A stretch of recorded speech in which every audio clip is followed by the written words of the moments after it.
আজকের প্রশ্নোত্তর পর্বের ভিডিওতে বেশ কিছু ইন্টারেস্টিং প্রশ্ন নিয়েছি এবং সেই প্রশ্নগুলোর উত্তর শুনলে আশা করি আপনারা অনেক কিছুর ব্যাপারে ক্লিয়ার হয়ে যেতে পারবেন। তো এই সব কথা বলে ভিডিও লম্বা না করে আমরা সরাসরি প্রথম প্রশ্নে চলে যাই। প্রথম প্রশ্ন করেছেন জয় বিশ, তিনি বিশ্বাস হবে সম্ভবত। তিনি বলছেন, দাদা আশা করি ভালো আছেন, আমি বাংলাদেশ থেকে বলছি। দীর্ঘদিন চালানোর জন্য নাথিং 3A Pro নাকি ভিভো V60 কোনটা বেশি ভালো হবে? পারফরমেন্স ক্যামেরা দুটোই ভালো হতে হবে। দেখুন, পারফরমেন্স সেন্ট্রিক ফোন এই দুটোর মধ্যে কোনোটাই নয়। নাথিংও পারফরমেন্সের জন্য ফোন বানায় না, ভিভোর V সিরিজের ফোন সেটাও পারফরমেন্সের জন্য নয়। এবার আপনি যদি ক্যামেরার কথা ভাবেন তাহলে অবশ্যই ভিভোর যে কোনো ফোন যেটাতে জাইস লোগো আছে, যেমন V60, সেই ফোনের দিকে যাওয়া উচিত। কারণ সেই ফোনে এখন যেরকম ক্যামেরাতে ছবি আসছে, আমাদের পছন্দ হওয়ার মতো ছবি আসছে। এই ছবি আমরা 5 বছর আগে দেখলে বলতাম যে আটা ময়দা মাখানো ছবি, কিন্তু এখন এই ছবিরই চাহিদা এবং এটাই সবাই পছন্দ করছে। তো এই দুটো ফোনের মধ্যে কম্পারিজনে গেলে একদম ক্যামেরার জন্য ভিভো V60 Pro এগিয়ে থাকবে। তাহলে কি নাথিং ফোন 3A Pro খারাপ ফোন?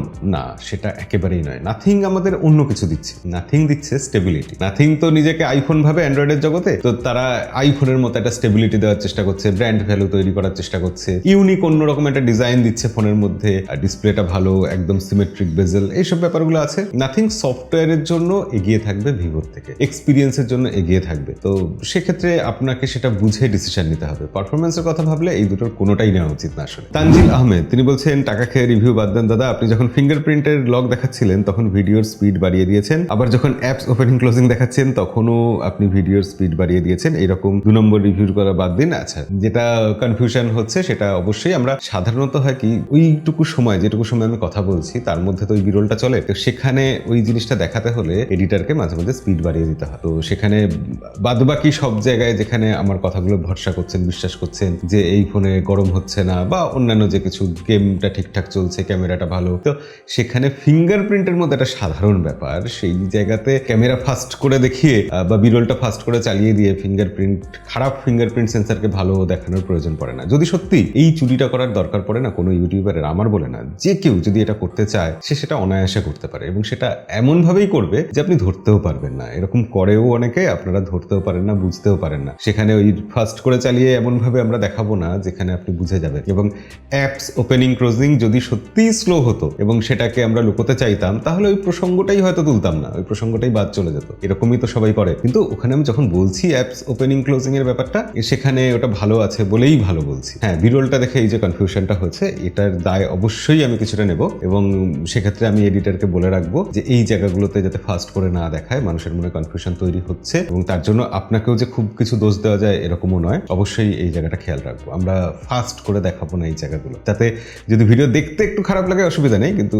জিনিসটা যেন আরো অথেন্টিক লাগে। পরের প্রশ্ন করেছেন শুভ খান, দাদা মোটোরোলার ফোনটা কি 5-6 বছর ব্যবহার করা যাবে সমস্যা ছাড়া? এইটা হচ্ছে আরেকটা খুব কনফিউশনের জায়গা। আমি এখন অনায়াসে বলে দিতে পারি যে হ্যাঁ, মোটোরোলার ফোন খুব ভালো সফটওয়্যার, 5-6 বছর তো চলবেই। কেউ কেউ এরকম তো বলেও দেয়, কিন্তু এই বলাটা কি আসলে ঠিক? ফোনটা 1 মাস বাদে কি হবে এই নিয়ে আমরা কিছু বলতে পারি না, কেউ বলতে পারবে না। একটা স্মার্টফোন, তাতে একটা সফটওয়্যার আপডেট আসলো, যে কোনো সফটওয়্যার আপডেট, ছোটখাটো সিকিউরিটি প্যাচ আসলো, তারপর দেখা যাবে সেই ফোনটা হয়তো ক্যামেরার জন্য বেস্ট ছিল, কিন্তু তারপর আপডেটের পর ক্যামেরার জন্য সেটা সবথেকে খারাপ ফোন হয়ে গেল। কোম্পানি যখন আপডেট দেবে একটা ফোনে, তারপরে কিন্তু গোটা ফোনটাই পাল্টে যেতে পারে। যে ফোনের পারফরমেন্স দুর্ধর্ষ ছিল সেই ফোন স্লো হয়ে যেতে পারে। তো এই ব্যাপারে কিন্তু কখনোই বলা যায় না। এই মুহূর্তে আমি একটা ফোন হাতে নিয়ে সেটাতে যা এক্সপিরিয়েন্স করছি সেইটা আপনাকে জানাচ্ছি। 5 বছর বাদে কেন, 5 মাস বাদে সেই ফোনটার কি হবে সেটা পুরোপুরি অনিশ্চিত। আমরা নিজেরা যখন নিজেদের ব্যবহারের জন্য একটা ফোন কিনি, এরকম কি ফেস করি না আমরা সমস্যা, যে ফোনটাতে সাউন্ড হয়তো খুব ভালো ছিল কিন্তু 5 মাস বাদে দেখা যাচ্ছে সেই ফোনের সাউন্ড খারাপ হয়ে গেছে, ক্ল্যারিটি হয়তো ঠিকঠাক আছে, লাউডনেস কমে গেছে, বা লাউডনেস হয়তো ভালো আছে, ক্ল্যারিটি কমে গেছে, বেস কমে গেছে। এরকম তো সমস্যা হয়। আমাদের নিজেদের ফোন ব্যবহার করতে গেলে, কিনে ব্যবহার করতে গেলেও এই সমস্যাগুলো আমরা ফেস করি এবং সেটা আপডেট ছাড়াও হতে পারে। একটা হার্ডওয়্যার, একটা পার্টস,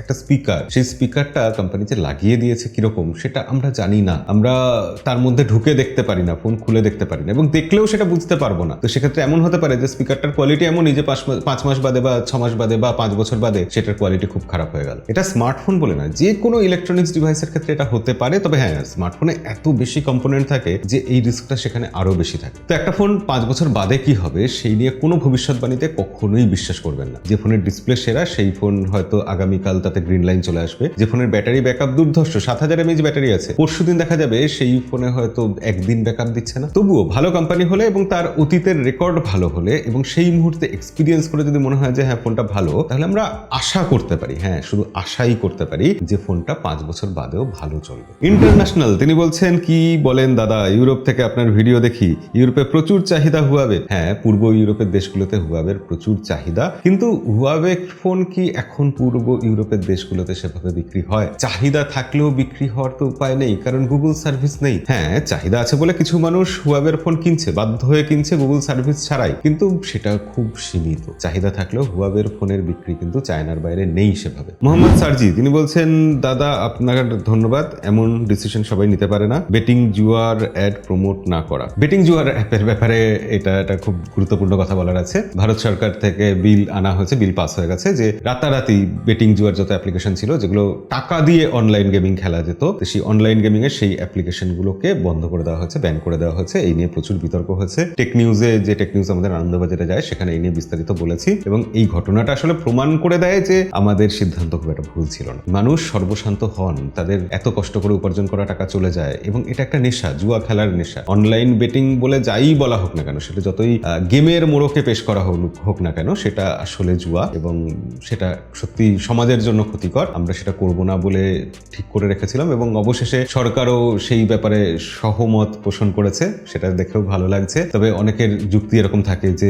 মদ, সিগারেট বা অন্যান্য নেশার জিনিস যা কিছু আছে সেগুলো তো বন্ধ করে দিচ্ছে না কই, সেগুলোর জন্য তো ক্ষতি হচ্ছে সমাজে, তাহলে এই অনলাইন গেমিং কেন? এগুলো কিছুটা কুযুক্তি বলা যায়। কোনো একটা খারাপ কিছু দেখিয়ে উদাহরণ হিসাবে আমি তাকে সামনে এনে বলতে পারি না যে এই খারাপটা তো আছে, তাহলে ওই খারাপটা কেন থাকবে না। এটা বলার কোনো যুক্তি নেই। অনলাইন বেটিং অ্যাপ্লিকেশন বন্ধ হয়ে যাওয়াতে অনেকের চাকরি চলে গেছে, ইন্ডাস্ট্রির ক্ষতি হয়েছে, এগুলো তো হয়েছে, অবশ্যই হয়েছে, কিন্তু তাতে এটা জাস্টিফাই করা যায় না যে অনলাইন বেটিং অ্যাপ্লিকেশন চলা উচিত বা চলতে থাকা দরকার। আমার তো এটাই মতামত। আপনাদের কি মতামত কমেন্টে লিখে জানাবেন অবশ্যই। মোহাম্মদ রনি মিয়া বলছেন, দাদা আপনি আইফোন ফেলাই দিয়ে এটা ইউজ করেন, এত ভালো কিছু এত কম দামে পাচ্ছেন। দেখুন, প্রাইস টু পারফরমেন্স রেশিও একটা ব্যাপার আছে, এটা ভীষণ গুরুত্বপূর্ণ। আইফোনকে আমরা সমালোচনা করি কেন, বা স্যামসাং এর ফ্ল্যাগশিপ ফোনকে আমরা, যে কোনো ফ্ল্যাগশিপ ফোনকে, প্রিমিয়াম ফোনকে আমরা সমালোচনা করি কেন? কারণ তাতে যা দাম নিচ্ছে সেই অনুযায়ী জিনিসপত্র খুব একটা থাকছে না। কিন্তু যদি আমি সেরা জিনিসটা কিনতে চাই, তার জন্য আমাকে বেশি দাম দিতে হবে এবং কোম্পানিগুলো প্রিমিয়াম ফোনের জন্য সেই দামটাই তো নিচ্ছে। যে হ্যাঁ, তুমি জেদ ধরে বসে আছো সেরাটাই নেবে, তাহলে তোমাকে কিন্তু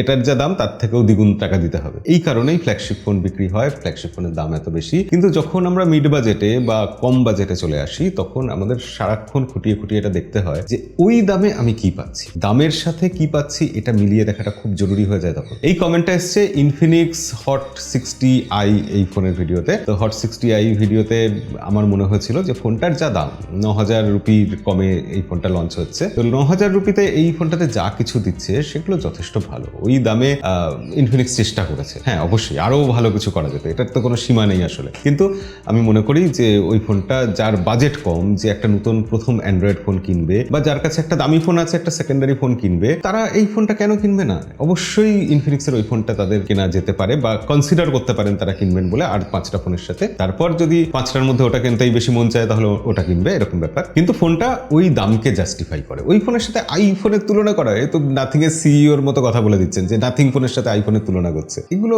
কোনো মানে হয় না। তারা মার্কেটিং এর জন্য করছে, আমরা কেন করবো এইসব তুলনা? মোহাম্মদ সোহান সানিয়া তিনি বলছেন, দাদা Vivo T4 ultra versus Vivo V60 pro কোনটা বেস্ট হবে? এখানে না একটা কথা আপনাদের জানিয়ে রাখি, ভিভোর টি সিরিজটা হচ্ছে তুলনামূলক ভ্যালু ফর মানি, ভি সিরিজটা হচ্ছে একটু প্রিমিয়াম মিড বাজেটের ফোন। এবার সেখানে আপনাকে একটা জিনিস বুঝতে হবে যে আপনি যখন টি সিরিজের দিকে যাচ্ছেন তখন আপনি ওই প্রাইস টু পারফরমেন্স রেশিও, মানে পয়সা উসুলের যে ব্যাপারটা, সেটা তুলনামূলক বেশি পাচ্ছেন। কিন্তু যখনই ভি সিরিজের দিকে যাচ্ছেন তখন প্রিমিয়াম কেন সেটা? তার কারণ সেখানে ব্যাক সাইডে দেখবেন একটা জাইসের লোগো আছে এবং ছবির তফাৎ হচ্ছে একই ফোন, টি সিরিজের ফোন ভি সিরিজের ফোন একই ফোন যদিও হয়, তবু দেখবেন ছবির কোয়ালিটির তফাৎ হয়ে যাচ্ছে। জাইস যে কি করছে আমি জানি না, কিন্তু জাইসের সাথে কোলাবোরেশনে ভিভো দুর্ধর্ষ ক্যামেরা ফোন বানাচ্ছে, এটা মানতেই হবে। এবং শুধু ক্যামেরা তো নয়, আপনি ওই যে বাড়তি 10,000 টাকা বা 15,000 টাকা এক্সট্রা খরচা করছেন, তার কারণ কি? তার কারণ হচ্ছে ভিভো ওই ফোনটার দিকে একটু বেশি নজর দেবে, বেশি কেয়ার দেবে। ভিভোর ওই ফোনে ঠিকঠাক সফটওয়্যার আপডেট আসবে, কোনো বাগ আসলে বা কোনো সমস্যা হলে ভিভোটা তাড়াতাড়ি রেকটিফাই করবে, তাড়াতাড়ি ফিক্স করার চেষ্টা করবে, যেটা টি সিরিজের ফোনে অতটা করবে না। টি সিরিজের ফোনে হয়তো আপডেট কম আসবে, ভি সিরিজের ফোনে বেশি আসবে। তো টি সিরিজের ফোনটা বানানোই ওই কারণে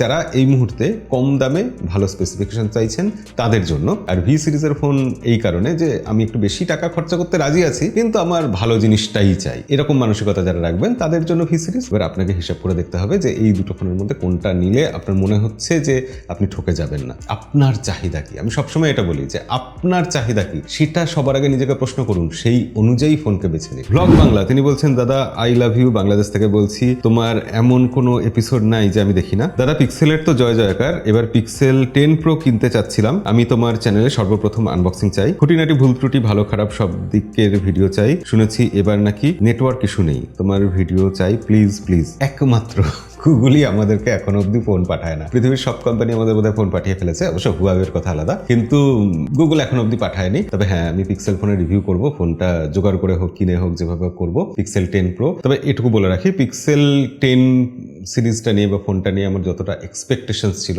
সেটা পূর্ণ হয়নি। আমার মনে হয়েছে গুগল তাদের ফোনের দিকে এখনো সেরকম নজর দিচ্ছে না। টেনসার চিপ এসছে খুব ভালো, কিন্তু এআই প্রচুর এসছে সেটাও খুব ভালো, তবু এক্সপেকটেশনস আরো বেশি ছিল। যদি আমরা তুলনা করে দেখি না, গতবারের থেকে এবার ডিসপ্লের সাইজ বড় হয়েছে, আর কি তফাৎ হয়েছে, আর কি এক্সট্রাঅর্ডিনারি বা নতুন কিছু নিয়ে এসেছে কোম্পানি। আসলে এই জিনিসটা হচ্ছে স্মার্টফোন ইন্ডাস্ট্রিতে, সবাই ভালো ফোন বানাচ্ছে, কারণ 10,000 টাকা যদি বাজেট থাকে একটা কোম্পানির কাছে, 10,000 টাকায় সে যা কিছু দিতে পারতো মার্কেটে কম্পিটিশনে টিকে থাকার জন্য, সেই 10,000 টাকায় ওই সেরা জিনিসগুলোই দিচ্ছে, তাই সবাই ভালো ফোন বানাচ্ছে। হ্যাঁ, একটু আদ্র এদিক ওদিক তো থাকছেই, কিছু ত্রুটি বিচ্যুতি থাকছেই, কিন্তু তারপরও কোম্পানিগুলোর হাতে সেই অপশন নেই, সেই সুযোগ নেই যে তারা নতুন কিছু করবে। নতুন সেভাবে ইনোভেশন তো হচ্ছে না, তার মধ্যেও কিছু কোম্পানি চেষ্টা করছে, দু একটা ফোনের ক্ষেত্রে এরকম হচ্ছে এবং সেগুলো নিয়ে আমরা ভিডিও বানাচ্ছি, আপনারা আগ্রহী হচ্ছেন, একটা হাইপ তৈরি হচ্ছে, এটা হচ্ছে। কিন্তু ওভারঅল দেখলে মোটের উপর সব ফোনই কম বেশি একই ফোন। সেখানে পিক্সেল বা অ্যাপেলের মতো কোম্পানি বা স্যামসাং এর মতো কোম্পানি তারা চেষ্টা করছে সফটওয়্যার এক্সপিরিয়েন্সটাকে দিয়ে আমাদেরকে নতুন কিছু স্বাদ দেওয়ার জন্য। তো গুগলও সেটাই করেছে, গুগল আসলে অ্যাপেলের পথেই হাঁটছে। গুগল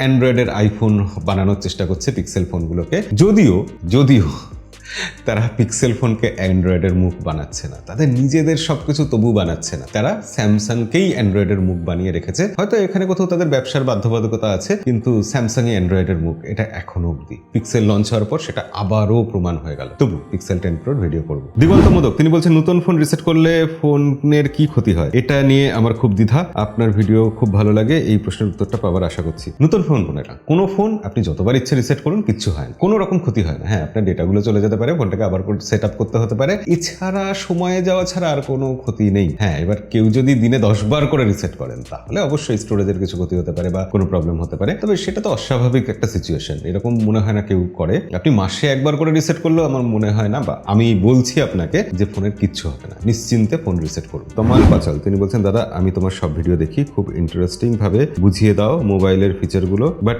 এই মোবাইলটা লঞ্চের পর আমি কনফিউজড যে রিয়েলমি 15 নেব না রিয়েলমি P4 প্রো নেব, প্লিজ সাজেস্ট করো, তুমি রিপ্লাই করলে খুশি হব। এখানে বলতে বাধ্য হচ্ছি যে রিয়েলমি 15ও নেবেন না, রিয়েলমি P4 প্রো নেবেন না। আমরা এই দুটো ফোনের ভিডিও বানিয়েছি, কিন্তু 15 প্রো এর বানিয়েছি, 15 এর বানাইনি। তো যাই হোক, আমি মনে করি যে এই দুটো ফোনের কোনোটাই নেওয়া উচিত না, তার থেকে বেটার অপশন হচ্ছে রিয়েলমি P3 আলট্রা নেওয়া। রিয়েলমি P3 আলট্রা নিন। আমাদের চ্যানেলে আগামীকালই 25,000 টাকার প্রাইস রেঞ্জে ইন্ডিয়ান, বাংলাদেশে ধরুন 40,000 টাকা, সেই দামে সেটা 5টা ফোনের ভিডিও আসছে, অবশ্যই দেখবেন, শর্টস ভিডিও বানাবো সম্ভবত। তো সেখানে আমি P3 আলট্রাই রেকমেন্ড করেছি। P4 আলট্রা নেওয়া যেতে পারে, কেন নেওয়া যেতে পারে সেটাও ওখানে ব্যাখ্যা করে বুঝিয়েছি। তো দুটো ফোনের মধ্যে আপনাকে বাঁচতে হবে, তো সেক্ষেত্রে কিছু কন্ডিশন বাদ দিলে P3 আলট্রা আমার মতে নেওয়াটা বেটার। মুসাফির রুমি তিনি বলছেন, রিভিউতে অনেক কিছুই এড়িয়ে গেছেন। রিয়েলমি P4 আর P4 আলট্রা এই দুটো ফোনের ভিডিও বানাচ্ছিলাম তখন র্যাম রমের ব্যাপারটা বলা হয়নি, সত্যি এটা খুবই একটা খারাপ হয়েছে। আমি এরকম ছোটখাটো ভুল করে ফেলি ভিডিওতে, আমাদের যারা পুরনো দর্শক আছেন তারা জানেন, ওটা বলতে ভুলে গেছি, জাস্ট ভুলে গেছি, আর কিছু না। এখন আমার যত যতদূর মনে পড়ছে রিয়েলমি P4 আর P4 Pro এই দুটো ফোনে